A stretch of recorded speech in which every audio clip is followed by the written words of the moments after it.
Pharaoh. But before we do that, we're going to recite the blessing over Torah study. So if you could screen it, that would be great. Thank you. Oh, that was fast. Okay, hold on 1 second. Oh, yeah, that's good. Okay. Everybody in cacophony, you can unmute if you want to. Oh, thank you, Victor. I'm sorry I forgot to send it to you. Thank you. Baruch atah Adonai melech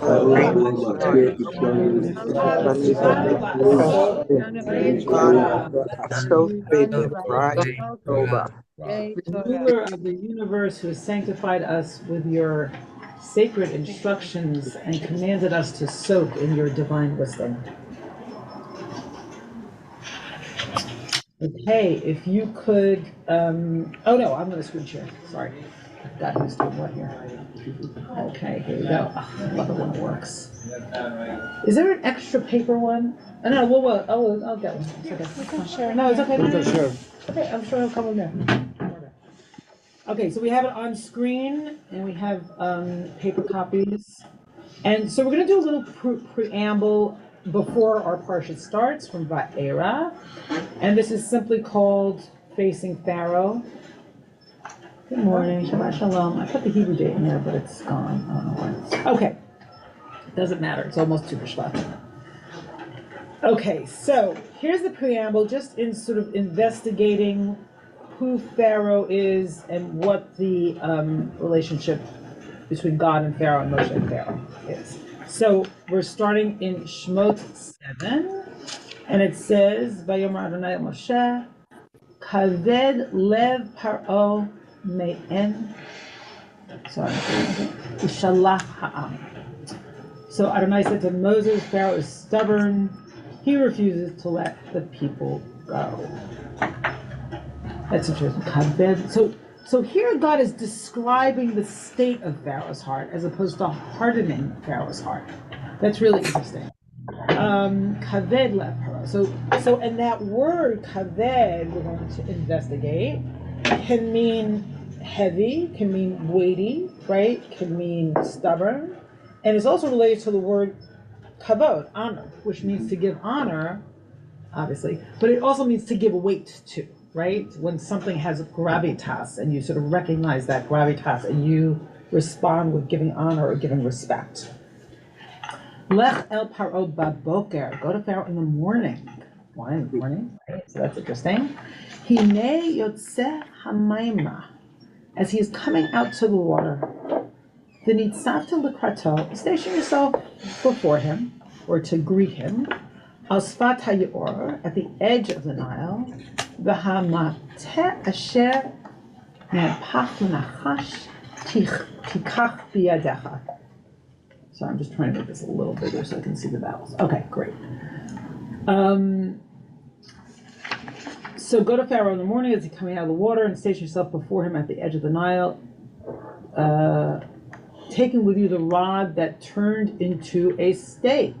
So that's interesting. What's being referred to here, right? When did the rod turn into a snake? Who remembers? When they were having a competition with the Egyptian sorcerers. So that's one possibility. The other possibility is when Moshe was at the burning bush, right? And God showed Moshe. And Moshe scares. Moshe what? Scares about the Nachash. He's worried about the but God shows Gil, maybe mute everybody for the moment. All right, Joe. God shows Moshe, God's power through turning Moshe's staff into a snake. So it's interesting. Take that staff, right? That staff. Va'amarta elav Adonai Elohei Havrim shilachani, and say to him, Adonai, the God of the Hebrews, sent me to you to say, Shalachani elecha lemor, shalach et ami v'ya'avduni. So let my people go that they may worship me, right? Bamidbar. V'hinei lo shamata adko, but you have paid no heed until now. So that's an interesting. There's a couple of interesting things here. So we've talked about this before. The people in Egypt are avadim leFaro. They are slaves to Pharaoh. And once they're liberated, they become Eved LaHashem. They become a servant of God. But the word is basically the same, right? So, the idea is if you are serving Pharaoh, you're a slave. And if you're serving God, you're free. Right? So you're doing the same thing, but a different object to what you're doing.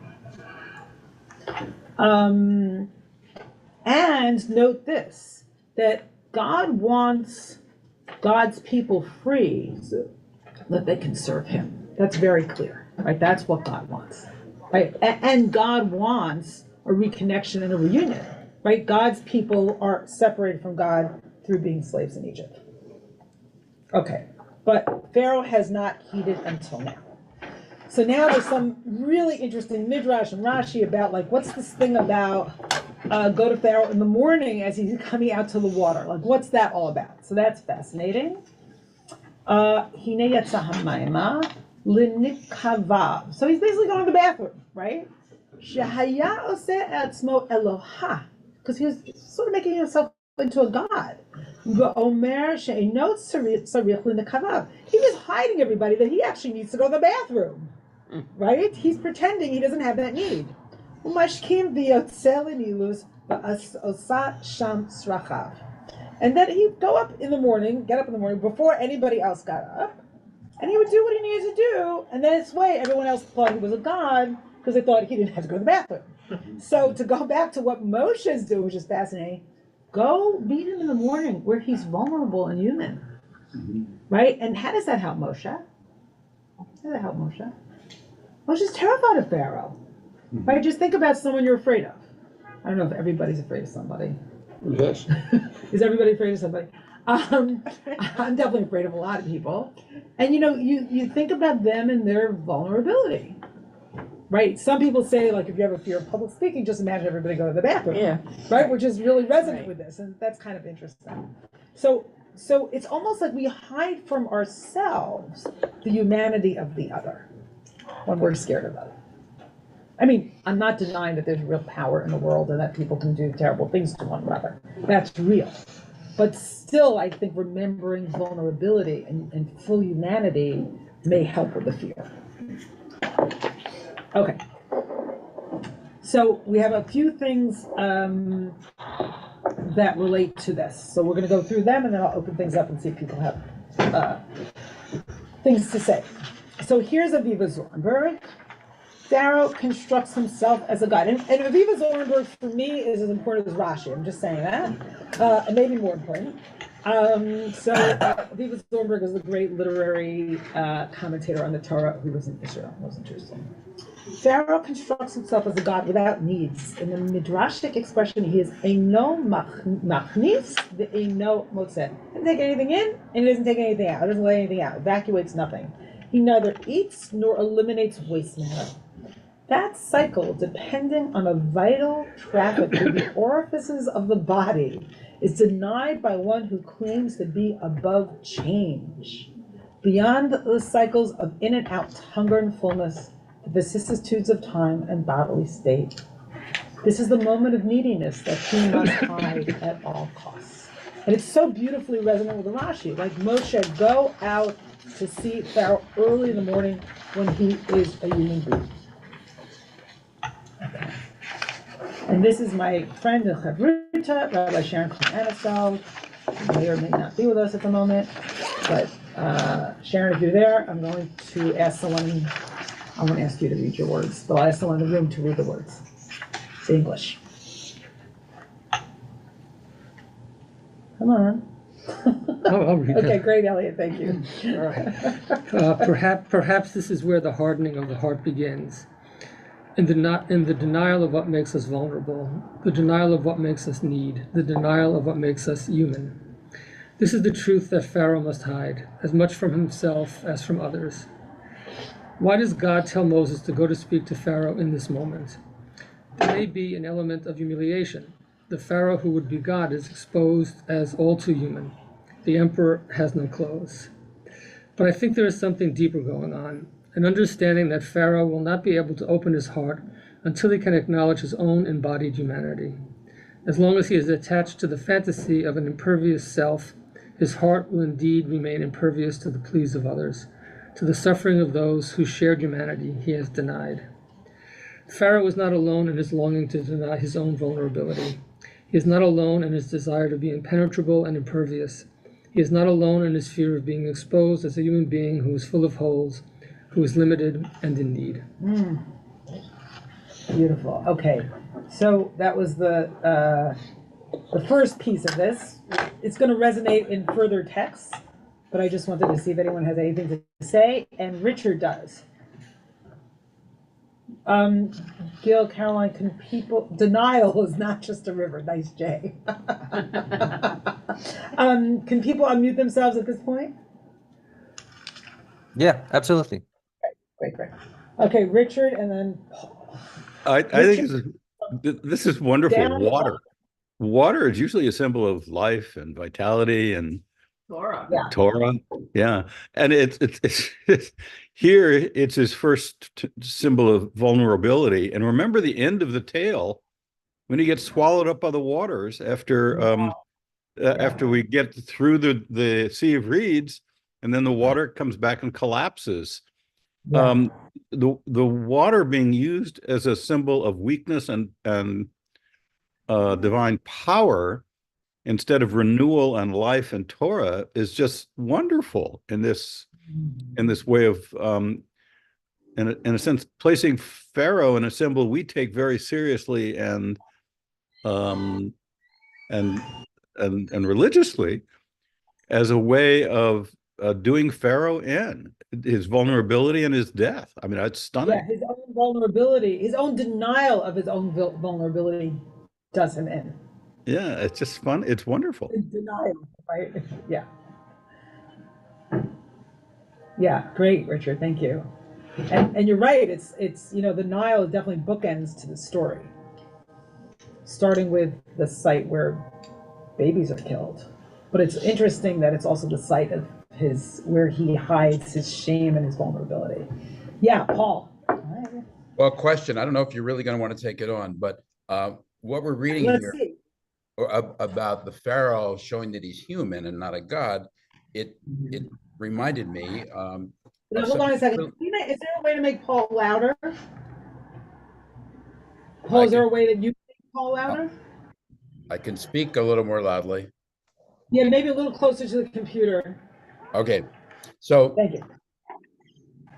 So we're reading about how Pharaoh shows himself to be human because he has to evacuate waste from his body, and it just it reminded me of something that really puzzles me. I'm looking in the Koran Rav Kook Sidur, and right on the page where you have the Yatzar prayer in the morning, it's called the bathroom prayer.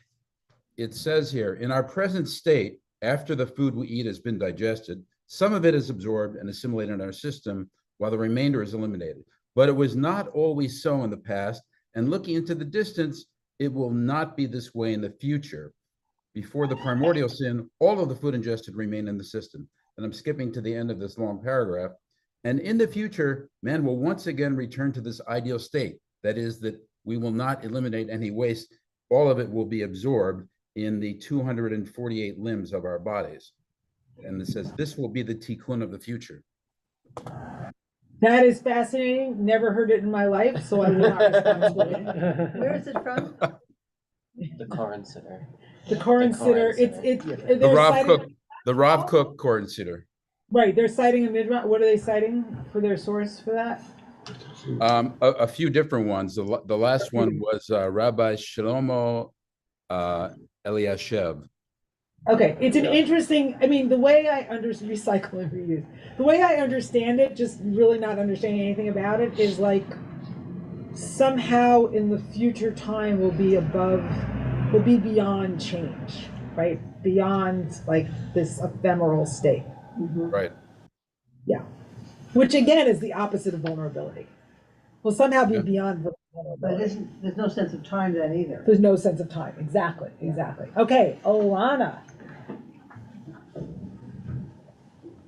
It's about shalom. So I'm thinking Great to about, see you. Feeling okay. yeah, great to be here. Thinking about the Nile as a character in Shmot. Yeah. Yeah, And interesting. yeah, and so this takes me back to there's Moshe on the Nile confronting um, or facing Pharaoh. And this is the place that Moshe was retrieved from, was saved from death. So he's Mm, returned to that place of his own great vulnerability, mm, positionally, so in a very different place positionally with Pharaoh. And mm. so the Nile also is a kind of agent of that transformation. And with that, I also think about the difference between Pharaoh, Pharaoh's daughter, because again, the Nile has this capacity to transform, to be a place of great transformation, whatever whatever the effect might be. And so Pharaoh's daughter, by the shore of the Nile, as that wonderful midrash describes, reaches her arm out. So she goes from that position of a supporter or a participant in oppressive law to saving Moshe. Um, Mm. so it's a very different heroic moment here from Pharaoh's daughter to this Pharaoh being on the shore of the Nile. It strikes me that, well, two things. I love what you're saying is the Nile is a character in the story, which I think Richard was also hinting at. But I also love this gesture of reaching out, which is both a gesture of courage and vulnerability at the same time. Yeah, and it's such a different gesture of the rod, and but it's also another gesture of transformation. It can go either way, just like the Yeah, Nile can envelop and it also can renew and give birth to something yeah, different. yeah, yeah. Okay, wait, I just want to read Sharon's comment here. Such a weird reading of that prayer. In contrast, I like to think of the prayer, right? Um, which is known as the bathroom prayer, and what we're, the practice is to say the prayer after you're coming out of the bathroom. As a counterpoint to the Midrash about Pharaoh, we're asked to bless the fact that we human beings have bodies full of holes. Nekavim, nekavim, chalulim, chalulim. And I also love this idea, Nile as transformative mikvah. Until it's not, right? For Pharaoh, it's just the opposite. Okay. We are porous. It is absolutely true. And it also strikes me in all kinds of ways, not only related to what's happening in the Middle East, but here in this country as well, that vulnerability at this moment is a very fraught state of being, and perhaps one that's under threat in some way, for all kinds of reasons. Okay, I'm going to share my screen with that, and here we go. So now we're up to our parsha. That was the preamble. Who is Pharaoh, right? Pharaoh's that impenetrable guy who doesn't like to admit that he's vulnerable or fully human and pretending to be a god. Joe, do you feel like reading? What? Okay. Exodus 10, the beginning of our parsha. Vayomer Hashem el Moshe, Bo el Paro, ki ani hishmadeti es libo. And Hashem said to Moshe, go to Paro, because I have hardened his heart. That's Lev Avadav, and heart of his servants, and the rest of them. The man shisi osi ela bikirbi. Bikirbo. Bikirbo. Luman tisaper. Stop, wait. You didn't translate the rest of that sentence. In order that I should display my signs among them. Yeah. Okay, so hold on for a minute. So here's the disturbing thing, and this is not the session on God hardening Pharaoh's heart, so we're not going to take that on fully. But I wanted to do a little investigation of what this word means, right? So it's kaved means, kavad means all kinds of things, depending on the grammatical construct, right? To be heavy, to be dull, to be honored. To be made heavy, be honored, enjoy honor, get oneself glory or honor. To make heavy, make dull, make insensible, make honorable, honor, glorify. So you see, we're between. Contradictions. We got contradictions right there. Well, we're between heavy and honor. Yeah. That's what you're seeing as a contradiction. Yeah. So we're going to get into that. Is that a contradiction And or the not? kidney. What? Yeah. Is the kidney Yeah. also. It's a kidney. You're right. And what the relationship to the kidney I don't is, know. I have no idea. And make oneself heavy, make oneself dense, make oneself numerous to honor oneself. So keep all those in mind. But let's. Okay, so why is God hardening Pharaoh's heart? Because really he wants to let them go. No. What does it say in this verse? Oh, In this verse, so what does it say? Very plainly, So that the That would make signs my show will off. be necessary. right? So these signs. So what are the signs? the The Makos, makos, the Makos. plagues. So these are signs, and there's okay. So hold that. So these are signs of what? So let's go on and see what their signs are. Okay, go on. Uleman tisaper be'oznei bincha uben bincha es asher hitza alalti Uh-huh. b'Mitzrayim v'esososai asher samti bam yidatem ki ani Hashem. Good. And that you may recount in the hearing of your child and of your child's child how I made a mockery of the Egyptians and how I displayed my signs among them, in order that you may know them, you may know that I am Hashem. Okay, good. So let's review. So first, I hardened Pharaoh's heart, meaning God, so that I will display my signs. And why else? So that you will have a story to tell in the ears of your children. Yeah, it wouldn't be much of a story if he just let them go. It wouldn't be much of a story. What kind of story is that? It's like, let my people go, okay, see you later, right? No story. So here we have a story, but hold on one second, Wendy. And there's another interesting word here.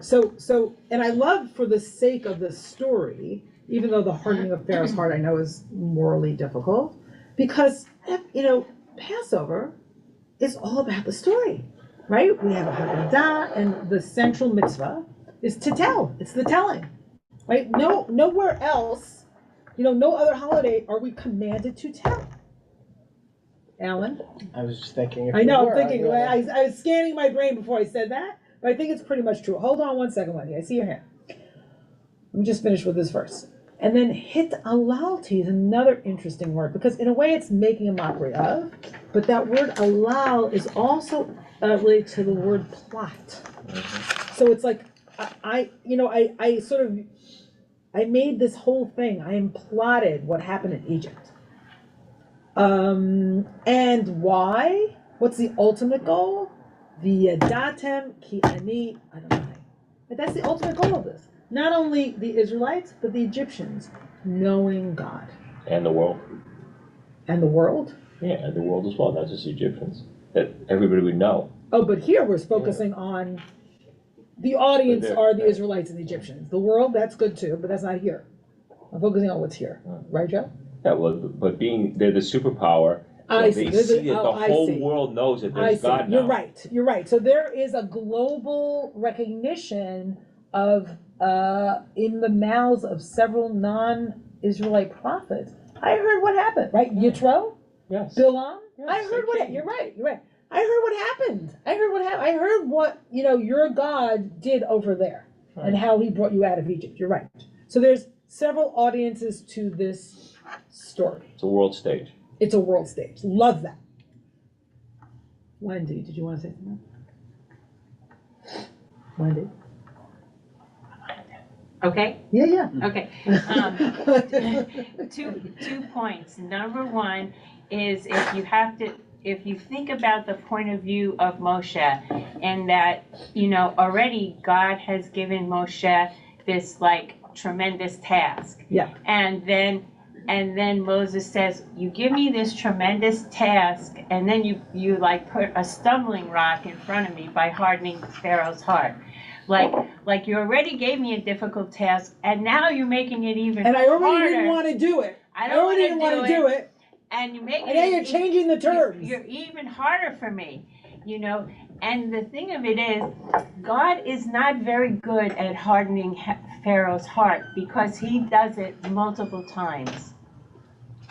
He doesn't do it just once. He keeps doing it multiple. Well, why does that mean that God's not good at that? Because it's short-lived. Yes, because It's well, if you short-lived. read Like, this carefully, you think his then God seems to want it to happen every time. But to manifest God's signs, not By just one design. sign. It's by design. It's not good. It's not successful. It's successful. But you think God would have the capability to do it once and But then it'd again, we have no be a done story. But then we deal, have no story. and it'd be a done deal, and Yeah. then unharden his heart, soften his heart just prior to the last plague. You know what I'm saying? Like, do it once, the 9 plagues, and then right before the last plague, say, okay, I declare his heart softened. Okay, you're And- right. You should and- write that story. And instead, at each plague, it says that his heart was hardened. Because that's what he wanted to Yeah, do. God is, Like- Pharaoh is like not I- rational. Okay, wait, hold on. I question- want to Once wait. we're Hold going on. on this Hold on. subject, Hold that. I question the efficacy of God's hardening of the heart. Okay, Yeah, you agreed. can question. Okay, hold on. Now go on, Candy. Wait. Let's finish the passage, and then I'm going to call on Joe and Nikki. So Joe, read the last verse. Vayovo Moshe v'Aaron el Paro, and Moshe and Aaron went to Paro Vayomru Elov, and they said to Paro, Ko Omar Hashem Elokei Ha'ivrim. This is what God said. The God of the Ivrim. Ad Mosai Ma Anta Leinos Mi Panai Shalach Ami V'Yavduni. How long will you refuse to humble yourself before me? Let my people go. So the humble is interesting, right? To be an avah, right? Because it takes us back to that bathroom issue and Pharaoh's hiding his own vulnerability. Okay, all right, I'm gonna stop my share. I'm gonna call on Nikki. It's just Alana, you raising your hand again, or is that from before? It's from before, okay. it's again showing, I think, Pharaoh's vulnerability because he like says, okay, I'll do it, and then he goes back on it. Yeah, that's for sure true. Yeah, Elliot. Yes, so, Joe, you had a comment, yeah. yeah, one of the things that's interesting to me is that, God could have indicated, to, the Hebrews, that he was the Lord in other ways. There could have been incredible natural events, so that he or she They were incredible natural events, but they were in the form of plagues. later. Oh. Yeah, but I'm saying, but this is sort of acting in history, and he's God. I see what you're saying. Yeah, God is these are sort of, in terms of the frame of the Torah, these are sort of actual events, and God is intervening in those actual events in Yes. human affairs. Yes, that's right. And, remember when God says to Moshe, I'm not going to be named anymore El Shaddai. Right. I'm going to be named Yud He Vav He, right? And I shall be what I shall be. Ehyeh Asher Ehyeh. So the commentators say, some of the commentators say El Shaddai is the God who in Genesis worked through natural means. And Yud He Vav He is the God who intervenes in history and alters the fabric of existence for the sake of salvation. Yeah. So there's a lot of resonance in what you're saying. Yeah. Okay, Joe. Once Wendy was talking about hardening Paro's heart, that's the famous Rambam's question, Maimonides, what happened to his free will? Right. I don't know if you can end up going there. Do you want to answer? Alan kind of answered it. He did already. I didn't know it was attributed to the Rambam. Yeah. Well, he answers that. Well, the text actually answers it before the What run. is- The text says, I hardened Pharaoh's heart so that I can manifest my signs. It's very clear. And Yeah, so but- you shall know who I am, and you shall know me. But Very how could he clear. take away somebody's free will? Okay, so We live on free will. So I did this yes. I had a conversation with Helio about this the other night in Beit Midrash. So what happens, like, if you ask the question a little differently, why is the story being told this way as opposed to why is God doing this? In other words, let's say we read the story at a different level, a little less literally when it comes to God, and say, why did our ancestors tell the story this way?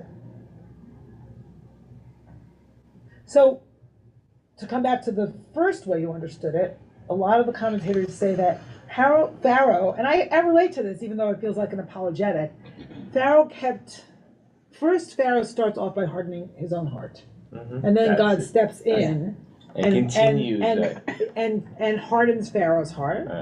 And what that reflects in terms of human experience is that if we keep doing something, it feels like a compulsion. It feels like it's coming from outside, even though we forget that the source is inside. So he's hardening his resolve. More, just. It feels like it's coming from God, but it's like Pharaoh's in a permanent state of hardening, or semi-permanent state. Yes. Yes. Okay. Or he's continuing his free will because he really wanted that. Right. Exactly. He really wanted that, but then it feels like it's coming from God. Right. Just as we often, and I'm not saying we do this about everything, we blame external circumstances on things that we sometimes generate. Sometimes. I wouldn't say that that's a blanket statement, right? There are all kinds of real, economic and social structures in the world that I would not want to deny the power of. Okay, Jay. Welcome. Jay, Roberta, Gloria. And I'll ask for relatively brief comments so we can do another juicy piece of text. I don't do this too often, but I'm doing some stretching here. I love when there's echoes. And the echoes that come to me in what we've been discussing is also the topic of witnessing. Yes. Because it's, it's netzavta, stand before, station yourself by the Pharaoh. And, in essence, yes, witness is vulnerability, but it's also and then it's be'oznei benecha, and then you'll have something to ultimately to tell your children, this sort of generational transmission. And then we've got at the end of the Chumash, we've got Nitzavim, where we are standing before God as witnesses, and then Hazinu, where we're giving our ear, and not just us, the heavens and the earth. So there's all these words that are echoing in terms of Nitzavim and Hazinu, etc., that are also present in the text that we're reading. Yeah, absolutely. And I think a huge question for me in these times is, what does it mean to bear witness to evil? Where does that lead us? Okay, Roberta.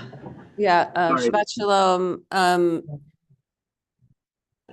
If Pharaoh represents the capacity or the aspect, the tendency in humans to separate ourselves from God, from our own humanity, as we were talking about, from the humanity of others, right? What I think Torah is saying is that the way in the divine plan in which we function, we are not supposed to live with hardened hearts. And I think that is really important for us to take in. That and like what you were saying, that the reason it's over and over, it isn't the weakness. It's like the universe trying to teach us, no, we are not supposed to live with hardened hearts. And I was trying to understand the grammar of hardening, kavodati, and it seems like it's saying that God created the capacity in Pharaoh to have the heart hardened. So there's something in the divine plan that gives us the capacity to harden our hearts so that we can go on this journey over and over and over to learn how to not harden our hearts. And I think it's so significant that it's the divine that's hardening it, because it's saying, yes, life hardens your hearts. This hardening is a part of the human capacity of how we respond to trauma, how we respond to life circumstances that are overwhelming. And even in that, the task, our path is to learn how to face life and all the hardships without hardening our hearts. So Roberta, I'm loving what you're saying, and I'm going to disagree a little bit. I think there's a place in when one is faced with danger and violence and we shut down or harden, that is actually life-saving. So I would say that our task is to harden at some moments or to defend at some moments and to soften at others. And I love what you're saying about the practice, like going back and forth. But, you know, from my understanding of abuse, it's actually life-saving to shut down. So I just want to be humble before that question. And then it's what is the purpose of our free will to the extent that we have it? Because this is also a whole, amazing drash on. I'm going to go on. I'm going to actually read. All right. Well, I just think so. The purpose of free will is to learn how to face the difficulties of life without hardening our hearts. I think that's part of the teaching also. Anyway, yes. Yeah, or the ability to soften once one's hardened again and again and again, as we were saying before. Tara's going back and forth, right? I know there's never going to be a time where I'm not going to harden, but do I have the tools to soften?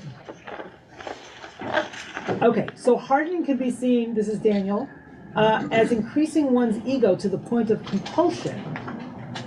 Oh wait, but before that, Daniel says first, if one acts impulsively, is one exercising free will? Great. And then Daniel answers his own question.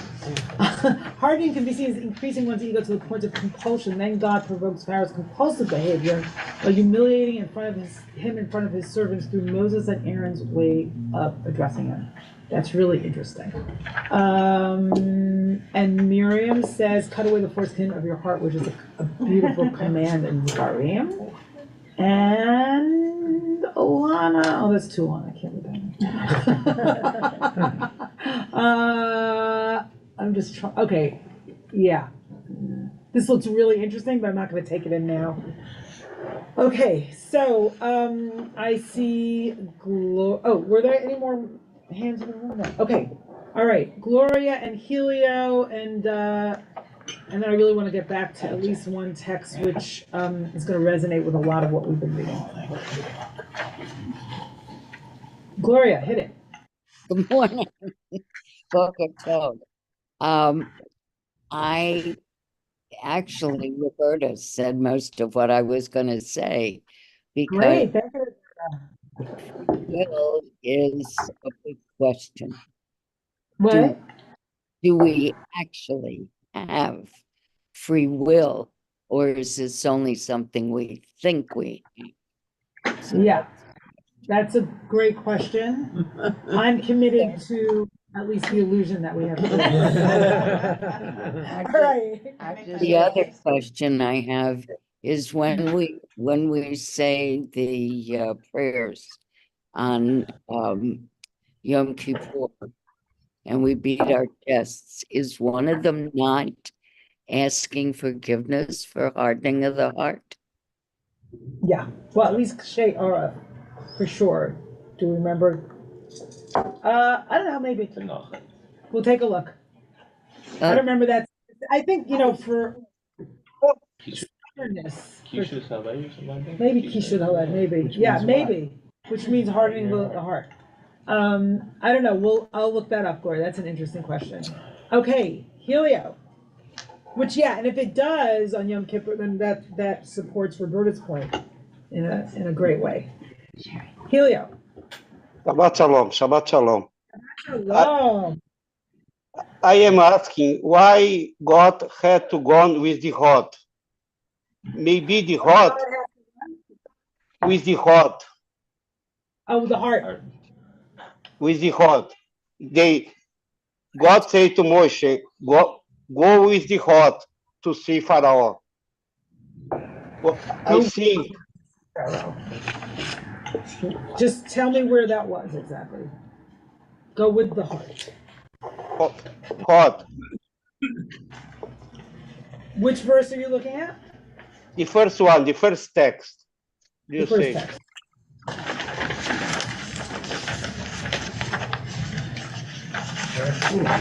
Vayomer Adonai Moshe Kaved lo Paro. So he's saying Pharaoh has a hard heart. He's describing Pharaoh's heart as hard. Exactly. But he's not hardening it yet. But all the time, Moshe goes with the hot too. Because Moshe goes with the heart. Yes, I think. You remember the hot, the Moshe, the hot that chants with a snake. The staff changes into a snake. Yes. But I think why I speak about the hot, who have the hot? Because the hot is equal a phallus, significant the phallus. Hot equal a phallus, né? Who have the hot have the power. And understand? Who have the heart has the power? Is that what you're saying? Exactly, because the hot rod, Wait, right? The rod also, the rod. Rod. Oh, who has the rod has the power. Oh, who has the heart has the power. It's the phallic power. Exactly. What? It's the phallic power. Standing naked with your rod in your hand. Yeah. Yes. So in other words, it's giving Moshe power, you're saying. Exactly. To have the staff in hand. The phallic power another sorry. And another thing, the phallus changed to the snake. The hot is linked to the snake. I remember the snake. I remember the Adam and Eve, for sure. What's linked, I don't know very well, but maybe linked to Adam and Eve in the past days. I mean, and it also reminds Moshe of God's power, right? And maybe God's power over evil, because God has the power to turn the staff into the snake and back into the staff again. Right, so maybe that helps Moshe face Pharaoh. Exactly. Yeah, okay, great. Hi. All right, we're going to go on with our text. I don't see any more. Oh, Ronnie, do you have your hand up? Sorry, I missed Ronnie. Yeah, I just want to add something else into the mix, a completely different focus, which is from the point of view of narrative. We are being held between pleasure and frustration. And we all really want to see Pharaoh's demise, but the suspense of the story means that we have to be able to take in the tension of the back and forth, which I think is some kind of test of faith. That's beautiful. Where's the pleasure, Ronnie? I'm not seeing it. Where's the pleasure? You said between pleasure and frustration. It's just for us as the listeners and the readers, knowing that God is going to eventually have the final word. Yeah. So that's really interesting because it reminds me of Genesis, where the enterprise is to create an Israelite family, right? But the Israelite family, because of barrenness and because God tells Abraham to sacrifice Isaac, like the survival of the Israelite family and that project is so tenuous and is hanging by a thread. And here also the tension is, is Israel actually going to get out? Are they going to get out? Right? So back and forth. And also Jacob and Laban's house. That's it, which the Haggadah makes this incredible connection between the collective story of the Israelite people and Jacob's individual experience in Laban's house. And they make the point that he almost gets stuck there. And there's all this language there, like the word Eved, right? And being released, being shalach from Laban's house, that echoes the Exodus story. So this hanging by the tension of the story and the survival of the people and the survival of the Israelites hanging by a thread happens again and again and again. And one can understand, given the moment we're in, why. Right? It's all about crisis and story, crisis and story, crisis and story. Right now we're in the crisis. We don't know what the story is. Right? So it's so terrifying. But to the point of like the birth of the nation, yeah, it's interesting that God says, release them so that they can serve me. Yeah. I mean, they could serve God even as slaves. But he's saying that they cannot. The implication of the story is they can't. They cannot. They're held hostage, so to speak. Right. But you know, in theory, you could still serve God while you're in terrible, unbearable circumstances. But in theory. But here, God is saying they simply cannot until they are released. Exactly. That's right. Okay, so I see a lot of hands, and we have a lot of text to do. So, and Joe's like wanting to like go forward. So, oh God, I don't know what to do. Okay, can I ask people like one sentence each? And people are gonna really listen to me? No. Karen, because Karen never speaks an open book. So Karen, and then we're gonna go. Don't worry, Joe. Hold on. Karen. Okay. Thank you. Shabbat shalom. I just wanted to bring up another point, if you want to go there, which is the bow. It's the come to Pharaoh, and I learned this teaching many years ago. That come to Pharaoh means God is with Pharaoh. That God is in those constricted places. God is in the places. So come. Is I just want to throw that out as another possibility to talk absolutely. about. Thank you. Okay, could you repeat what she read? I'm gonna repeat what she said. So the Bo El Pharaoh is really interesting. Come to Pharaoh as opposed to go. Instead of go to Pharaoh. And there's this indication in Kabbalistic literature and maybe in some Chassidut that when Moshe faces evil, Moshe is somehow also facing God. And I don't really have the language at this moment to explain. I was actually going to use some mystical literature to help us go there, but I realized I didn't understand it enough. But what? He seems to. No, if Bo El Paro, yeah, it could say Bo Le Paro. Why does it say El? Yeah. Moshe is coming with God to Paro. Oh, so Joe has a beautiful reading. So it's coming with God, not go That's to. That's beautiful. So and that might actually be an answer to how to bear witness to evil. You actually go with God. Right. Come with God. Come with God. Beautiful. Okay, yeah. Just have always wondered whether perhaps what we perceive as evil, and I often refer to God hardening Pharaoh's heart, is part of God's plan, so that like in Israel now, everyone is uniting in a way that they never did. Yeah, I question that. I hear that, and I find that untenable given the atrocities that have happened. I can't. And that we don't understand as humans. I certainly don't what understand. I can't call what happened on October 7th God's work. I just can't do it. Well, I didn't say that. Hardening the heart that causes people to do things, just so that we stand up. Not that the atrocities are okay, but that people act so so that other people will unite, like with 9/11. It happens. Okay, stop, Atrish, and then we're going on. It was about not being able to worship God in Egypt. And I just wanted to say that in the historical literature, the Pharaoh was considered God. Yes. And so for me, reading this whole story, it's like God telling all of us with the story of Pharaoh that you can't play God, and he's going to humble you to the point where he's a human again. Because it says here that, Pharaoh doesn't admit to being human at all. Yes, absolutely. So read the next piece, Atrish, if you would, on the hardening of Pharaoh's heart, because it's in conversation with what you're saying, and then if we have time, we'll do one more. Obviously, we're not doing hardly a fraction of what I planned. That's all. Good. And as from you shall hereby strengthen the heart of Egypt, so that they shall chase after you.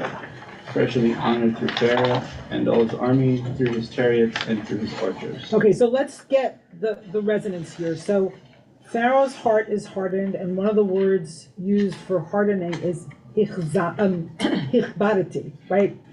So I've weighted Pharaoh's heart down, and also kavod means honor or give glory to. And here, God is making clear that God is going to be honored through the destruction of Pharaoh. Okay, now you can read the rest. Pharaoh wished to be stubborn and to deny the coming into being of Exodus plan 8. Then God would take the very stubbornness and turn it into honor. It is intriguing, chilling, even that the word of stubbornness evidenced by Pharaoh, kaved, yeah, and the honor that God would take from Pharaoh's pursuing armies, ikavda. Yeah. Are simply different forms of one Hebrew root. Kabed. One would quite literally be turned into the other. God would strengthen Pharaoh's heart, leading him to the courage to pursue his stubborn denial of the deeper Father, all the way to the very end. And then God would play with Egypt as if with a toy, using the pursuing armies for his own ends instead of Pharaoh's. Okay, so this is the same verse that we started with. But you see the play of the word kaved, or the root kaved, in both the hardening of Pharaoh's heart, or the weighing down of Pharaoh's heart, and the giving glory to God. Okay, so I think we're going to skip this, which is interesting. We're going to go to the Ezekiel, and the reason we're going to go to the Ezekiel, which is Ezekiel the prophet who lived in Babylonia during the time of the destruction of the first temple, is that there's this incredible midrash going on here in one of Ezekiel's prophecy on who Pharaoh is. And I thought it would be interesting for us to read, especially because it resonates with the whole Nile as the bathroom scene. So maybe, Ashachaim, do you feel like reading this? בשנה העשירית בעשירי בשנים עשר לחודש היה דבר אדוני אלי לאמור. 10th year, 12th day of the 10th month, the word of Yod-Heh-Vav-Heh came to me. Ben Adam, human, sim panecha el Paro melech Misraim. Turn your face towards Paro, ruler of Egypt. V'hinnaveh alav v'al Misraim kullah, and give prophecy concerning it and all of Mitzrayim. Daber ve'amarta, ko amar Adonai Elohim, hineni alecha Paro melech Misraim, hatanim hagadol haroves betoch yaorav, asher amar li yori v'ani asitini. This is what Yod-Heh-Vav-Heh Elohim has to say. I'm on you, Paro, ruler of Mitzrayim, great crocodile, crouching in your Nile, saying, the Nile is mine and I made it. Great. So listen to this portrayal of Pharaoh.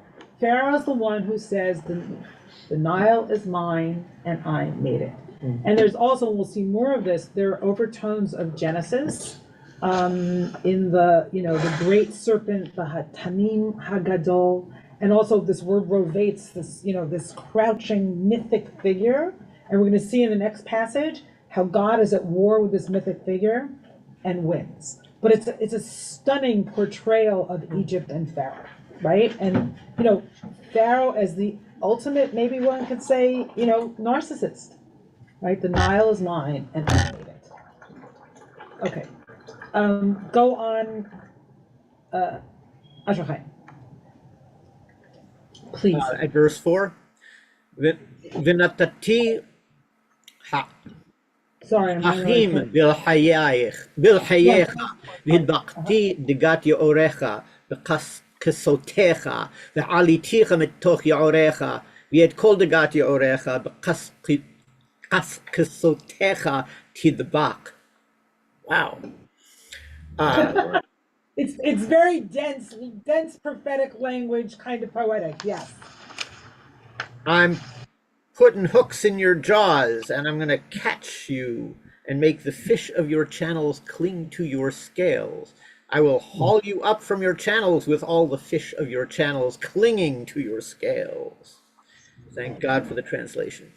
ונטשתיך המדברה, אותך ואת כל דגת יאוריך, על פני השדה תיפול, לא תאסף ולא תכבס לחיית הארץ ולעוף השמיים נתתיך לאוכלה. I will make you isolated out in the wilderness, you and all of the fish of your little Nile. You'll all fall on the ground. You won't be able to, you'll be left lying open, ungathered, unburied. You will be food for the beasts of the earth and the birds of the sky. Okay, so now let's look at verse 6. וידעו כל יושבי מצרים כי אני אדוני יען היותם משענת קנה לבית ישראל. All who dwell in Misraim will acknowledge that I am Yud-Heh-Vav-Heh. You see how that that echoes the verses we were looking at in Exodus. Because you were a staff of reed to the house of Israel. So this focus on Egypt knowing that I am God, right? Not only Israel, but Egypt knowing that I am God. Okay, we're going to finish this passage up. Go ahead. ותפסם בכף תירוס וקעתה להם כל כתף והשענם עליך תשבר ועמדת להם כל מותניים. Where's that English translation? When they grasped you with the hand, you would splinter and wound all their shoulders. And when they leaned on you, you would break and make all their loins unsteady. Okay, only one more verse, Asher Chaim. Promise? לכן, כה אמר אדוני אלוהים, הנני מביא עליך חרב, וכרתתי ממך אדם ובהמה. Sorry, I meant to go on. והייתה ארץ מצרים לשממה וחורבה, וידעו כי אני אדוני, יען אמר יאור לי ואני עשיתי.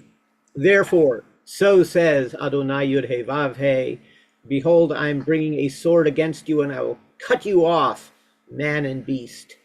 And Mitzrayim will be a wasteland, and a wasteland, and you will know that I am Yud-Heh-Vav-Heh. Your having said, the Nile is mine and I created it. So saying the Nile is mine and I created it is the fundamental expression of not knowing who God is, right? Assuming that you've got all that power, right, over the environment, over the planet, over one another, is, right, means you don't know who God is. That's exactly what it means.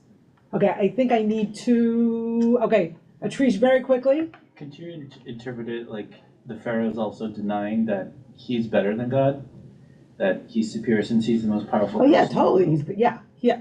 Like, not that he doesn't know God, it's just that he says, oh, I'm a better God than he is. Right, but I think that means in biblical terms that he doesn't know who God is. Or maybe he just doesn't fear God. Right, but that means, again, and if you think back to the midwives who fear God, that when you know fully who God is, you're in awe. You're in awe and fear. Okay, wait, Daniel, and then I'm going to do one more poem. We have to end, so I'm not taking any more comments. Well, this is Shabbat Shalom. This is perhaps a bit controversial question, so I'll just ask it. And throughout this whole discussion, there seems to be, or there is a concern and a desire of God to be recognized by the Israelites and by the Egyptians and everybody. And this sounds to me like a really human concern, really, not a divine concern, because what does he care if we accept it or not from his point of view? I can understand that he wants us to live harmoniously, and he will give us a set of principles and rules that will make our lives better. But the way it's put here is like an ego trip, sort of, you know. Yeah, Daniel, I think it definitely can be read as an ego trip. And I'll tell you how I read it in contrast to an ego trip. So when I'm in a relationship with someone, whether it's a partner or a friend or any kind of family member, I need to feel known. I can't be in a relationship with them if I don't feel on some level known. And I see the trajectory in Exodus as God wanting to be in relationship with the Israelites and wanting to be recognized. And that recognition has implications in Torah for living a holy life. In fact, Rambam, right, Maimonides, talks all about knowing God and what that means. Right? That's for the Israelites, yes, but for the Egyptians. I see, for the Egyptians. Is it an ego trip? I think you can read the text that way. So let's turn it over for a moment, right? And ask why the Israelites might want to tell a tale like this. Because it's such a wonderful, like, we were powerless and now you recognize our God kind of story. Which it doesn't contradict you. It's just like, why would they want to tell a story like this when feeling powerless and enslaved? Or having felt powerless and So enslaved. it's more like the storytelling artifact that helps us. We want a God who can overpower the Egyptians. Mm-hmm. Right? We want a God who's stronger than evil. It's very human. I don't know. Let's think about it. We're going to read one more poem. Jill, I'm sorry. I'm going to read a poem and we have to close out because I have to go to services. So we're going to read a closing poem here. Okay, 1 second.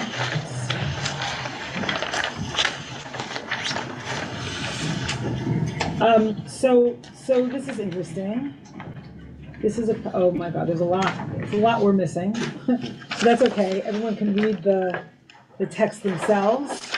And this is from Mark Nepo, and it's all about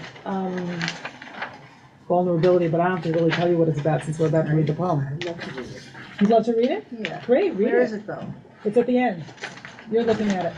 It starts on another page. Thank you. Accepting this, Mark Nepo. Yes, it is true, I confess. Read it in a big voice. I have thought great thoughts and sung great songs. All of it, rehearsal for the majesty of being held. The dream is awakened when thinking, I love you, and life begins when saying, I love you, and joy moves like blood when embracing others with love. My efforts now turn from trying to outrun suffering to accepting love wherever I can find it. Stripped of causes and plans and things to strive for, I've discovered everything I could need or ask for is right here in flawed abundance. We cannot eliminate hunger. We can feed each other. We cannot eliminate loneliness. We can hold each other. We cannot eliminate pain, but we can live a life of compassion. Ultimately, we are small living things awakened in a stream, not gods who carve out rivers. Like human fish, we are asked to experience meaning in the life that moves through the gill of our heart. There is nothing to do and nowhere to go. Accepting this, we can do everything and go anywhere. So you see how this is in conversation, not gods who carve out rivers. And it holds the paradox of once we accept our vulnerability, maybe we're actually less powerless in a sense. And I just want to say, I almost didn't include the poem because the title is Accepting This, and I don't see this as a moment for acceptance. So, or actually I see it as a call to action and really deciding carefully where acceptance belongs. So I feel a little cautious around that word acceptance. I think acknowledgement may be a better word. Acknowledgement is a great word. Thank you. All right, everybody. I bless us all with a sense of peace this Shabbat, and maybe hearing the call of what it means to share peace, spread peace, call for peace, and however each of us understands that. And with that, I wish you a Shabbat Shalom. Hope to see you in service. I never know what to do with these things. What do we do with them? What do you mean? Yeah. Shabbat shalom. Yasher Koach.